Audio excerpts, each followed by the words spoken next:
Hello friend, मैं Vinod Kumar Vedanta civil services classes के online platform पर आप सबका स्वागत करता हूं। मैं जो भारतीय राज्य व्यवस्था और शासन का सीरीज चला रहा हूं, इस सीरीज का आज का टॉपिक होगा मूल अधिकार।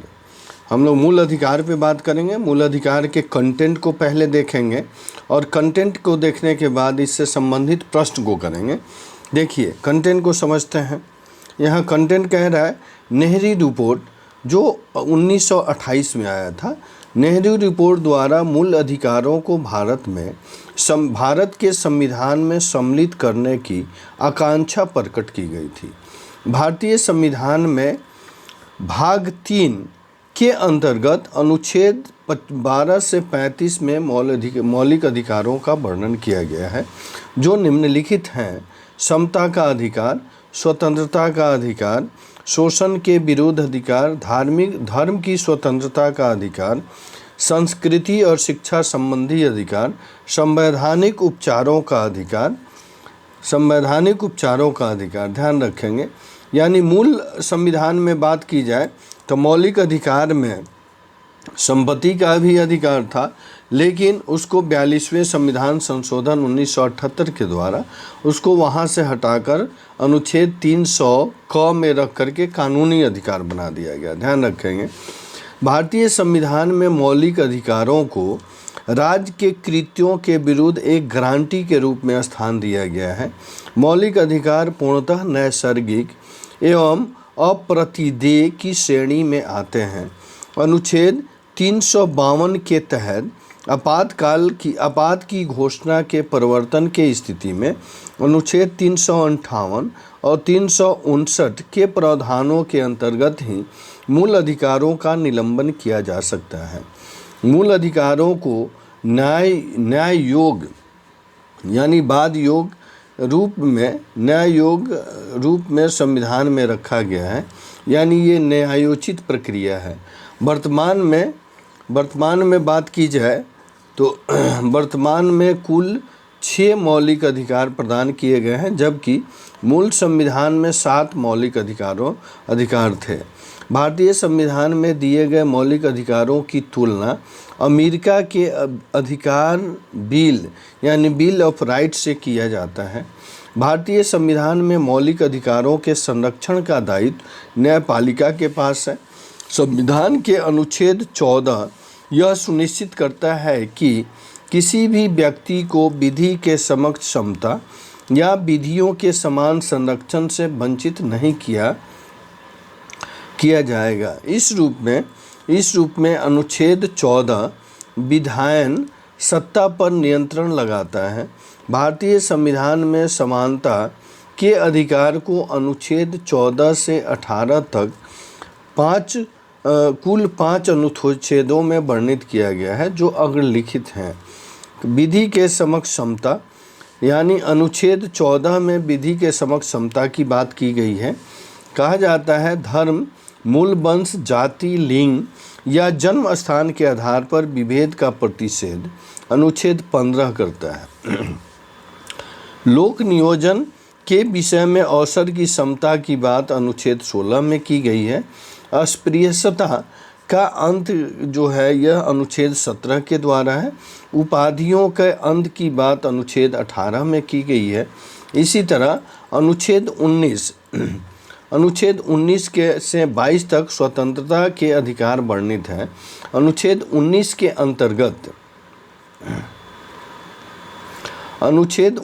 अंतर्गत अभिव्यक्ति की स्वतंत्रता सहित कुल 6 प्रकार की स्वतंत्रताएं प्रदान की गई है। अनुच्छेद 19(1) क में प्रावधानित वाक एवं अभिव्यक्ति की स्वतंत्रता के अंतर्गत समाचार पत्रों की स्वतंत्रता भी निहित मानी जाती है। उच्चतम न्यायालय ने अपने निर्णय में सूचना के अधिकार को अनुच्छेद 19(1) क में प्रदत्त वाक एवं अभिव्यक्ति की स्वतंत्रता के अधिकार में निहित माना है। अनुच्छेद 19(1) ख में शांतिपूर्वक एवं निरायुध सम्मेलन की स्वतंत्रता है। अनुच्छेद 19(1) ग की बात करें तो इसमें संगम या संघ बनाने की स्वतंत्रता की बात की गई है। अनुच्छेद 19 घ की बात की जाए तो भारत के राज्य क्षेत्र में सर्वत्र अबाध संरचन की स्वतंत्रता, संचरण यानी घूमने की स्वतंत्रता है। अनुच्छेद 19 वन ड की बात की जाए तो इसके तहत भारत के राज्य क्षेत्र में किसी भी भाग में निवास करने और बस जाने की स्वतंत्रता है। अनुच्छेद 19 वन छ की बात की जाए तो इसके तहत कोई वृत्ति, व्यापार या कारोबार करने की स्वतंत्रता का प्रावधान किया गया है। 44वें संविधान संशोधन अधिनियम 1978 के द्वारा अनुच्छेद 19 वन च का लोप कर दिया गया और 19 वन, ध्यान रखेंगे, 19 वन च का लोप कर दिया गया।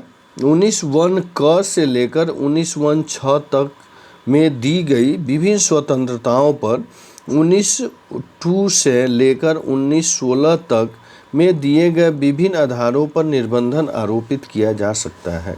अनुच्छेद 20 का उपबंध अपराधों के लिए दोषसिद्धि के संबंध में संरक्षण की बात करता है। वहीं अनुच्छेद 21 का संबंध प्राण एवं दैहिक स्वतंत्रता के संरक्षण यानी जीवन का अधिकार से एवं अनुच्छेद 21 क की बात की जाए तो ये शिक्षा के अधिकार से संबंधित है। अनुच्छेद 22 की बात की जाए, इसी संदर्भ में ध्यान रखेंगे, अनुच्छेद 21 को संविधान का सबसे गतिशील आर्टिकल कहा जाता है।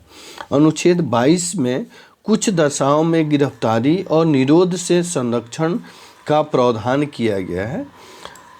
ध्यान रखेंगे, भारतीय संविधान के अनुच्छेद 24 के तहत 14 वर्ष से कम आयु के बच्चों को बालकों के कारखाने, खनन इत्यादि परिसंकटीय मय क्षेत्रों के नियोजन के निषेध करता है, जबकि अनुच्छेद 23 मानव के दुर्व्यवहार और बलात् श्रम पर प्रतिषेध करता है।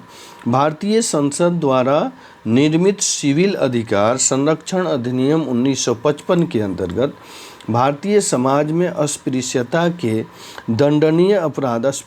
को दंडनीय अपराध घोषित किया गया है। भारतीय संविधान के अनुच्छेद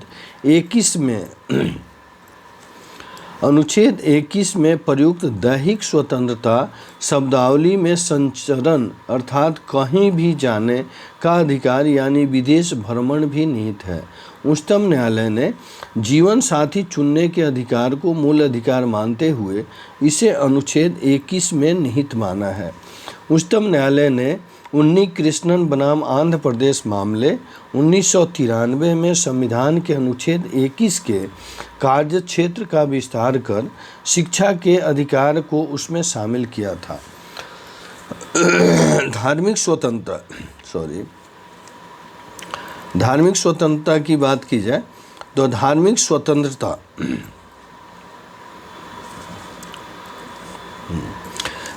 स्वतंत्रता के अधिकार अनुच्छेद 25 के अंतर्गत प्रत्येक व्यक्ति को अपने धर्म का प्रचार करने का अधिकार है, जिसमें सिखों का कृपाण धारण करने एवं रखने का अधिकार समाहित है।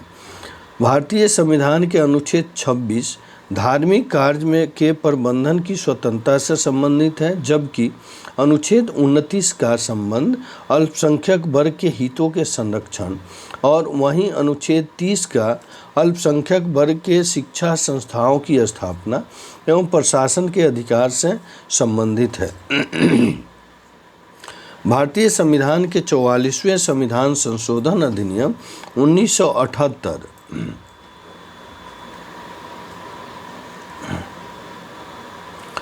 ध्यान रखेंगे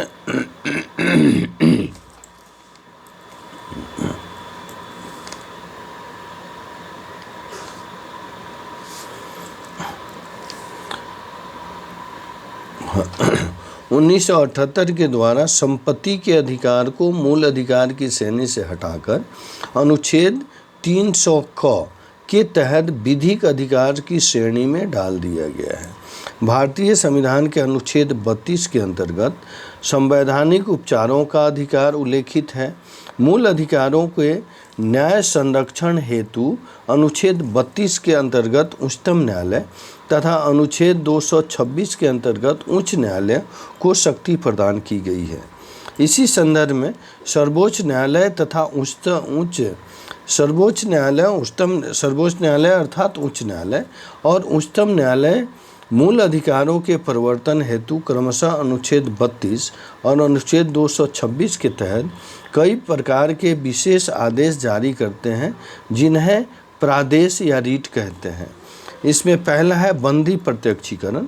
इसके द्वारा न्यायालय किसी गिरफ्तार व्यक्ति को न्यायालय के सामने प्रस्तुत करने का आदेश देता है। यदि गिरफ्तारी का तरीका या कारण गैर कानूनी या असंतोषजनक हो तो न्यायालय बंदी को छोड़ने का आदेश दे सकता है।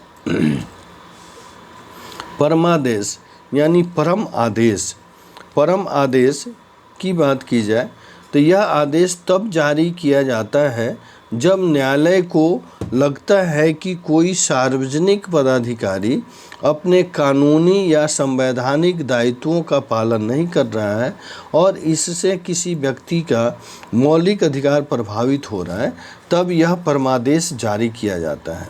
ठीक है। अगर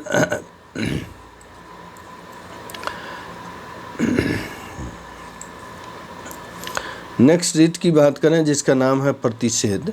जब कोई निचली अदालत अपने अधिकार क्षेत्र का अतिक्रमण करके किसी मुकदमे की सुनवाई करता है तो ऊपर की अदालतें यानी उच्च न्यायालय या सर्वोच्च न्यायालय उसे ऐसा करने से रोकने के लिए प्रतिषेध आदेश जारी करता है। अधिकार परीक्षा। जब न्यायालय को लगता है कि कोई व्यक्ति ऐसे पद पर नियुक्त हो गया है जिस पर उसका कोई कानूनी हक नहीं है और तब न्यायालय अधिकार परीक्षा आदेश के द्वारा उसे उस पद के पर कार्य करने से रोक देता है। ध्यान रखें, जिसे अधिकार परीक्षा कहते हैं। पांचवा और अंतिम रीट की बात की जाए जिसका नाम है उत्प्रेक्षण। जब कोई निचली अदालत या सरकारी अधिकारी बिना अधिकार के कोई कार्य करता है तो न्यायालय उसके समक्ष विचाराधीन मामले को उससे लेकर उत्प्रेषण द्वारा उसे ऊपर की अदालत या अधिकारी को हस्तांतरित कर देता है। अनुच्छेद 352 के तहत युद्ध या बाह्य आक्रमण के कारण राष्ट्रपति द्वारा आपातकाल की उद्घोषणा किए जाने पर अनुच्छेद 358 के तहत अनुच्छेद 19 में वर्णित मूल अधिकार स्वतः निलंबित हो जाते हैं। ध्यान रखेंगे, अनुच्छेद 20-21 को छोड़कर अनुच्छेद 20 और 21 को छोड़कर अन्य मूल अधिकारों के निलंबन करने की शक्ति राष्ट्रपति को अनुच्छेद 359 के तहत प्राप्त है। भारतीय संविधान के 44वें संविधान संशोधन के पश्चात अनुच्छेद 20 और 21 के अंतर्गत प्राप्त मूल अधिकारों को निलंबित नहीं किया जा सकता है। बचन सिंह बनाम पंजाब राज्य के मामले में उच्च न्यायालय ने बहुमत के निर्णय से यह अभी निर्धारित किया है कि मृत्यु कारित करने के लिए मृत्यु दंड का वैकल्पिक दंड अनुच्छेद 14, 19 और 21 का अतिक्रमण नहीं करता और संवैधानिक है। और यह क्या है? संवैधानिक है। इस संदर्भ में ये बात कही गई है। चलिए, इससे संबंधित अब प्रश्न को हम लोग देखते हैं कि प्रश्न क्या कहता है। पहला प्रश्न है, निम्नलिखित में से कौन सा कारक किसी उदार लोकतंत्र में स्वतंत्रता की सर्वोत्तम सुरक्षा को नियत करता है? तो शक्तियों का पृथकीकरण जो है उदार लोकतंत्र में स्वतंत्रता की सर्वोत्तम सुरक्षा के नियत करता है। ठीक है, ध्यान रखेंगे। चलिए,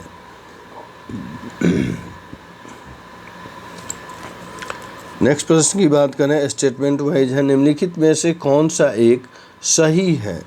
कौन सा एक सही है? भारतीय संविधान में मूल अधिकारों को शामिल करने के लिए नेहरू रिपोर्ट 1928 ने समर्थन किया था। बिल्कुल ये सही है।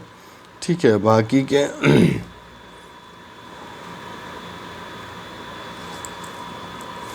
चलिए तीसरा प्रश्न है, निम्नलिखित में से किस व्यक्ति ने मूल अधिकार को हमारे लोगों के लिए एक प्राज्ञा तथा सभ्य विश्व के साथ किया गया समझौता कहा था? समझौता कहा था, कौन कहते हैं ये पंडित नेहरू, जवाहरलाल नेहरू, पंडित नेहरू, भीमराव अंबेडकर, यानी जवाहरलाल नेहरू, भीमराव अंबेडकर, डॉक्टर राजेंद्र प्रसाद और doctor S Krishnan. Doctor S Krishnan ने ये कथन कही थी, ध्यान रखेंगे। चलिए, मौलिक अधिकार क्या है? मौलिक अधिकार बाद योग है। मौलिक अधिकार बाद योग है, बाद योग है, ध्यान रखेंगे। इसका तात्पर्य है, एक्सप्लेनेशन से समझेंगे। भारतीय संविधान में सामाजिक आर्थिक एजेंडे को साकारित करने के लिए बाद योग और अबाध योग दोनों तरह की व्यवस्थाएं समाहित है, जिसमें मौलिक अधिकार जो है ये बाद योग है और नीति निर्देशक तत्व जो है ये अबाध योग है। चलिए यहाँ मिलाने वाला क्वेश्चन दिया गया है, इसको हम देखते हैं यह क्या कह रहा है। क्वेश्चन है, अधिकारों को मूल अधिकार कहा जाता है। अधिकारों को मूल अधिकार कहा जाता है, क्यों कहा जाता है? यह संविधान में उल्लेखित होता है, बिल्कुल सही है। यह प्रजातांत्रिक होता है, यह प्रजातांत्रिक नहीं लोकतांत्रिक, ठीक है, यह प्रजातांत्रिक होता है। यह लोक कल्याणकारी होता है, यह लोक कल्याणकारी होता है। यह व्यक्ति विकास के लिए आवश्यक होता है, ठीक है, यह व्यक्ति विकास के लिए आवश्यक होता है। संसद इसके विरुद्ध कानून नहीं बना सकती, बिल्कुल सही, यानी तीसरा जो है यह सही है, तीसरा ऑप्शन सही है। चलिए प्रश्न की बात की जाए। प्रश्न कहता है, मौलिक अधिकार आपातकालीन स्थिति में निलंबित किया जा सकता है। आपातकालीन स्थिति में निलंबित किया जा सकता है, ध्यान रखेंगे। चलिए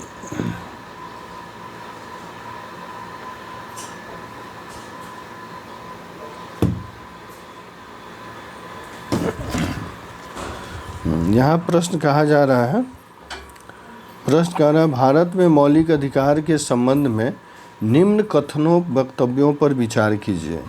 निम्न वक्तव्यों पर विचार कीजिए और सही उत्तर दीजिए। ये राजकृत्य के विरुद्ध एक गारंटी है, बिल्कुल सही है। ये संविधान के भाग 3 में सूचीबद्ध है, यह भी सही है। सामाजिक, आर्थिक और राजनीतिक न्याय सुनिश्चित करता है, बिल्कुल सही है, यानी सी ऑप्शन पे जाएंगे।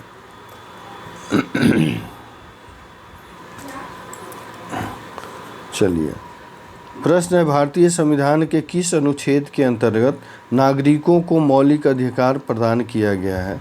तो भारतीय संविधान के अनुच्छेद की अगर बात की जाए तो आप ध्यान रखेंगे यह 15 से 35 तक मौलिक अधिकार की संकल्पना ली गई है, और अनुच्छेद 15 से 35 तक मौलिक अधिकार की संकल्पना ली गई है। और ध्यान रखेंगे ये 15 से 35 तक, और भाग की बात करें तो ये भाग 3 में इसकी संकल्पना सन्निहित है। 3 में क्या है, इसकी संकल्पना दी गई है। क्लियर है जी?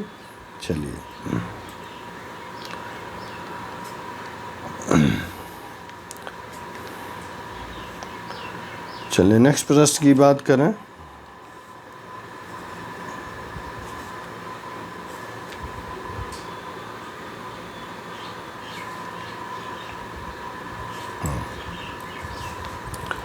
प्रश्न है, भारतीय संविधान का कौन सा अनुच्छेद संवैधानिक प्रावधानों को संघीय संसद या राज्य विधान पालिकाओं के द्वारा बनाए गए नियमों कानूनों पर प्राथमिकता प्रदान करता है?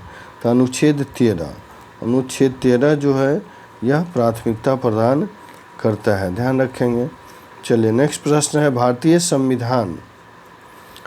संविधान के अनुच्छेद 13 का मुख्य उद्देश्य निम्नलिखित में से किसके संदर्भ में संविधान की सर्वोच्चता सुनिश्चित करना है? तो यह उपरोक्त सभी यानी राज्य के नीति निर्देशक तत्व, मौलिक अधिकार और मौलिक कर्तव्य, उपरोक्त तीनों के संदर्भ में ये बातें कही गई हैं। चलिए, प्रश्न कह रहा है भारतीय संविधान में समता का अधिकार 5 अनुच्छेदों द्वारा प्रदान किया गया है और ये हैं, समता का अधिकार 5 अनुच्छेदों द्वारा प्रदान किया गया है। क्या है? ये कह रहा है भारतीय संविधान में समता का अधिकार 5 अनुच्छेदों द्वारा प्रदान किया गया है और ये है 14 से 18।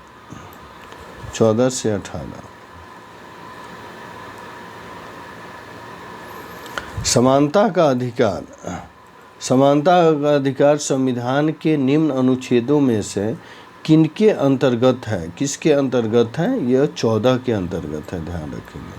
14 के अंतर्गत इसकी बातें कही गई हैं। 14 के अंतर्गत इसकी बातें कही गई हैं। 14, ठीक है। और यहाँ है क्या? 14 समानता के अधिकार 14, 15 और 16। 14 और 15, 16 में ये बातें कही गई हैं, ध्यान रखेंगे, ठीक है। इसलिए आप आंसर सी पर जाएंगे।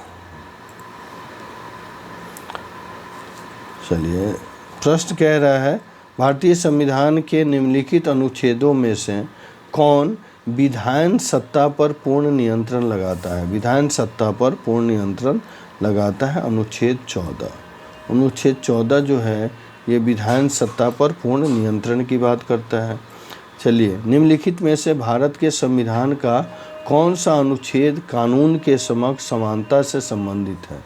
कानून के समक्ष समानता की बात की जाए तो यह अनुच्छेद 14 में इसकी व्याख्या की गई है। प्रश्न कह रहा है यहाँ पर संविधान के किस अनुच्छेद में कानून का समान संरक्षण प्रावधानिक है? कानून के समान संरक्षण की बात अनुच्छेद 14 करता है।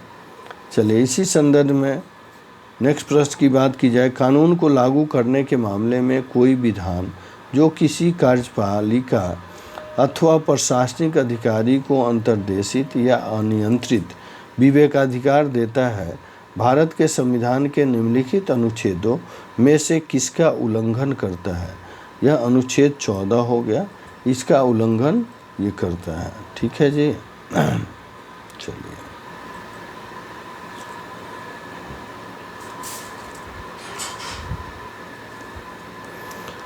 चलिए नेक्स्ट प्रश्न की बात करें।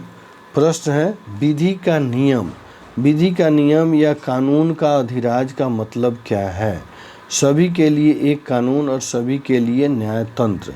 सभी के लिए एक कानून और सभी के लिए न्यायतंत्र की बात ये करता है विधि का कानून, यानी समान न्याय और समान विधि की बात की जाती है। धर्म आदि के आधार पर विभेद का प्रतिषेध भारत के संविधान के अनुच्छेद 15 एक मूल अधिकार है। इसके अधीन वर्गीकृत किया जा सकता है। समता का अधिकार, इसके अंतर्गत वर्गीकृत किया जाता है समता के अधिकार को। चलिए, यहाँ कह रहा है एक्सप्लेनेशन देखेंगे। अनुच्छेद 15 के अनुसार धर्म, मूल वंश, जाति, लिंग, जन्म स्थान के आधार पर विभेद का प्रतिषेध एक मौलिक अधिकार है जिसे समता के अधिकार के अंतर्गत वर्गीकृत किया जाता है। अनुच्छेद 14 से अनुच्छेद 18 तक के अधिकार समता के अधिकार में शामिल हैं, ठीक है। चलिए नेक्स्ट प्रश्न की बात की जाए। प्रश्न कह रहा है मद्रास राज बनाम देरा राजन 1951 के मुकदमे में भारतीय सर्वोच्च न्यायालय के निर्णय के परिणाम स्वरूप निम्नलिखित में से किस मौलिक अधिकार को संशोधित किया गया? किस मौलिक अधिकार को संशोधित किया गया? तो यह संशोधित करने वाला मौलिक अधिकार जो था यह संशोधित करने वाला मौलिक अधिकार भेदभाव के विरुद्ध अधिकार, भेदभाव के विरुद्ध अधिकार, ठीक है। चलिए नेक्स्ट प्रश्न की बात की जाए। प्रश्न है संविधान के किस अनुच्छेद के अंतर्गत शिक्षण संस्थानों में जिसमें गैर सरकारी और गैर अनुदान प्राप्त भी सम्मिलित हैं। अन्य पिछड़ों, अनुसूचित जाति और अनुसूचित जनजाति हेतु आरक्षण की सुविधा प्रदान की गई है। आरक्षण की सुविधा अनुच्छेद 15(5) में, अनुच्छेद 15(5) में आरक्षण की सुविधा प्रदान की गई है। ध्यान रखें। प्रश्न कह रहा है संविधान के किन अनुच्छेदों के अनुसार ओबीसी अन्य पिछड़ा वर्ग को आरक्षण करने का प्रावधान है। तो यह 15(4) और 16(4) में ओबीसी को संरक्षित करने का अधिकार दिया गया है। भारतीय संविधान के निम्नलिखित अनुच्छेदों में से कौन सा एक लोक नियोजन के विषय में भारत के सभी नागरिकों को अवसर की समानता की प्रत्याभूति करता है? अवसर की समानता। तो अवसर की समानता की बात करें तो यह अवसर की समानता की बात करें तो यह बी अनुच्छेद करता है। कहता है यह अवसर की समानता की अगर बात की जाए तो यहाँ पर आप देखेंगे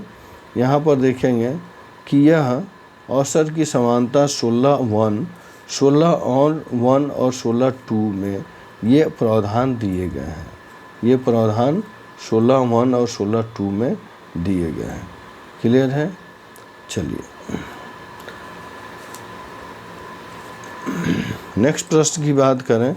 प्रश्न कह रहा है यहाँ पर भारतीय संविधान में जैसा निहित है निम्न में से कौन सा समानता के मौलिक अधिकार में सम्मिलित नहीं है? तो यह आर्थिक समानता जो है समानता के अधिकार में सम्मिलित नहीं है। ठीक है जी। चलिए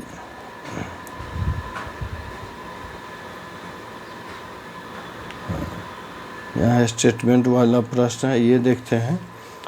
प्रश्न कह रहा है निम्नलिखित में से किसने भारतीय न्यायालय को समान कार्य के लिए समान वेतन का मौलिक अधिकार निगमन करने हेतु सक्षम किया है? तो ये ध्यान रखेंगे भारतीय संविधान की प्रस्तावना में प्रयुक्त समाजवादी शब्द अनुच्छेद 14 के साथ मिलाकर पढ़ने में और अनुच्छेद 16 के साथ मिलाकर के पढ़ने में ये प्रावधान निकल के आते हैं।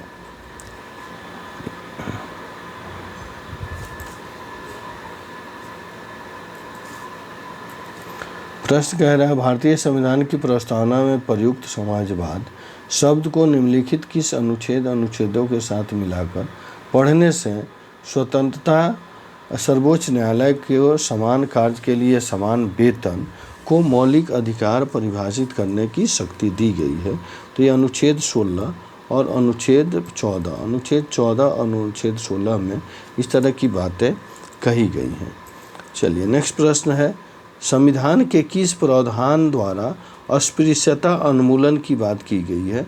तो यह अनुच्छेद 17 के द्वारा अस्पृश्यता उन्मूलन की बात कही गई है। चलिए आइए नेक्स्ट प्रश्न देखते हैं।